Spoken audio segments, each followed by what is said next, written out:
Alright everyone, now we have to talk about more legacy media simping for Marxism, for the commie ideology known as critical race theory. Now, first link in the description, archived of course, is to this simp story. I'll get into that. The second link, for anyone who hasn't already read my work debunking critical race theory and its 5 main premises, second link in the description is to Amazon and my critically acclaimed work on the subject.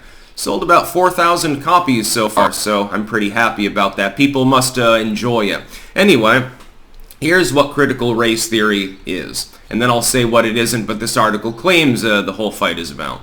Critical race theory is a partially Marxist-inspired ideological fringe group made up mainly of 70s and 80s era academics, so the ivory tower sorts, people who, they live a boring life, so they have to invent 1,000 eternal social struggles to grapple with so that they can create their slam poetry and think that they're solving the world's issues. Critical race theory is a radical rejection first of the United States civil rights movement. It literally rejects the premise. The premise of equality that was put forth there, according to CRT, does not address long-standing inequity. It doesn't actually address equality. It simply tries to create a meandering legal framework which is retooled anyway against the black and brown community. That is that the idea is that the legal system is fundamentally racially based. In the United States, I'm speaking of. It's racially based. Efforts to address that through peace marches and sit-ins and so forth failed. They reject Martin Luther King's premise, for example. Try telling your left-wing boomer relative next time they say CRT isn't taught in schools, but if it were, it would be a virtuous thing. By the way, this effectively admits that it is being taught in the publicly funded educational system. We'll commence with that in a moment. Try telling them that, hey, they basically say Martin Luther King sucked ass, and see how the boomers react. I don't think that they would like that because it tends to be held on a pedestal by people that were around in the 60s and shit. Anyway, what it teaches is revisionism. I call it the cotton skyscraper mythology, although that's only one part of it. The idea that white people, the reason why they're more wealthy is because they were here and they were exploiting everyone else. They took other people's land and they enslaved them and stuff. When it's pointed out that that's basically a mythology, cotton does not build skyscrapers, for example. Neither do other cash crops like rum or tobacco. When you point that out, or you point out the lopsided analysis of the slave trade or even Jim Crow, or its political origins, it's literally tied with gun control in the United States under the Cruikshank decision, as I've already said before. These people will glaze over, and generally they'll say that you are a racist. Oh, how dare you oppose this system that's totally not being taught in the schools, so why are you bothering to talk about it, you evil racist conspiracy theorist? You just don't like social progress. Not that we're actually promoting it, but if we were, it would be virtuous. This article makes an inversion of reality style claim. It claims that the only reason that people are hot under the collar about CRT, again a revisionist and itself inevitably racist ideological standpoint, is because they are lost causers. Yes, they are effectively making the arguments of Southern Jim Crow. But that's an inversion of reality. Here's how we know that this is propaganda, because it's the opposite of what the truth is. The truth is that a lot of the progress movements in the United States are rooted initially in eugenics. You look that one up if you want to go down that rabbit hole. U.S. gun control, promoted by similar groups, happens to have stemmed from the same Jim Crow mentality. Marxism. Karl Marx was not exactly a racial equality advocate, now was he? In fact, he was deeply racist.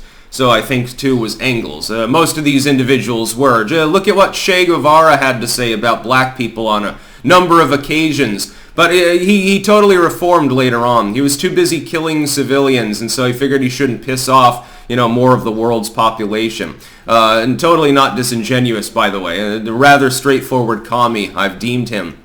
Legacy media continues to promote CRT without ever addressing what it actually is and making up the pretense that the actual racists, the real racists, are the anti-CRT folk. The reason why people are upset at CRT being taught in schools, and it is, you can relabel it or say, well, no, it's not actual CRT. It's just something that happens to overlap 99% with what some CRT professor, promoter happens to have said back in 1977 or something like that. That's fine. You can do the newspeak thing all you want. Most people see through it. The reason that they're upset is that lies and revisionism should not be taxpayer funded. I don't care if academics want to debate history and make believe and pretend that the United States was built mostly by King Cotton instead of by King Cole, by the way, and that every person of white lineage is collectively guilty for slavery even if they never had slaves. And of course, no modern person legally has them in the United States. So you have to go to Libya or someplace Hillary Clinton's been to for that. They can pretend that. That's perfectly fine. If a private school wants to make believe, people, they put their kid in the school voluntarily. If they don't like the curriculum, they can take them out, put them in a different school. That's fine. It shouldn't be in taxpayer-funded edifices, though, because it's not real. Critical race theory promotes a view of the world that simply is not true. It promotes the view that whites are inevitably racist. We should empower the government to stop inequality even though we self-identify that government as having been explicitly structured around white racism, which is one of the contraventions that I address in my booklet on the subject, and it's one of the main ones. The premise is self-refuting on a number of points you'll see. And it self-admits, the academics did, the modern promoters of it don't mention this, it's not in this article, you'll note, they openly avowed the fact that Marxist ideology is part of it, and it's self-evident if you read the materials by these individuals and by their diaspora today.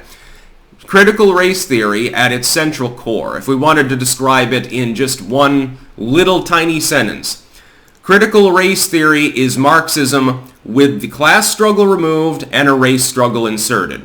And the reason why they did this is because they failed with the class struggle. Marxism lost. The Western world, civilization, capitalism, after a Quasimodo-style form, won because it is a better system. Marxism lost because it is an inferior system. It does not work. Since it didn't work the first time, you repackage it with a new struggle. This time you've taken the class identity stuff out. You're still fighting for that same equality that Marxism fights for on an economic basis. The only thing is you're dovetailing it with race because you're hoping to be able to call people bigots if they oppose you. Instead of calling them bourgeois, you're siding with the evil plutocrats. That obviously didn't work because people were getting ahead, the middle class was growing. Got problems now, but, it was kind of a thing.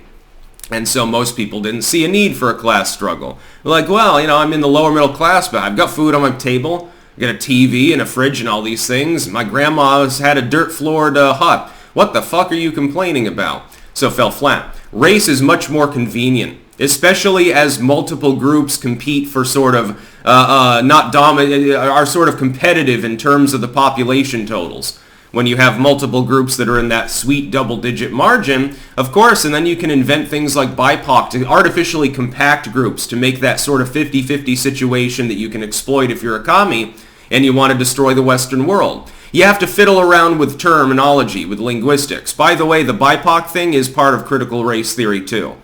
The whole an Indonesian is the same as a person from southern Brazil thing, that's a mythology that's been created by CRT advocates to muddy the waters. It's part of the same propagandistic attacks. So yeah, critical race theory is a lie. It's a pile of racist, steaming commie garbage that must be rejected completely. It should not be taught in taxpayer-funded schools. It should be openly fought against and rejected at all hazards and at all turns. And the people promoting it are being disingenuous by and large. Most of them are aware that what I'm saying, for instance, here is true, but they will never admit to it publicly. They'll just say that you're a racist. That's about all.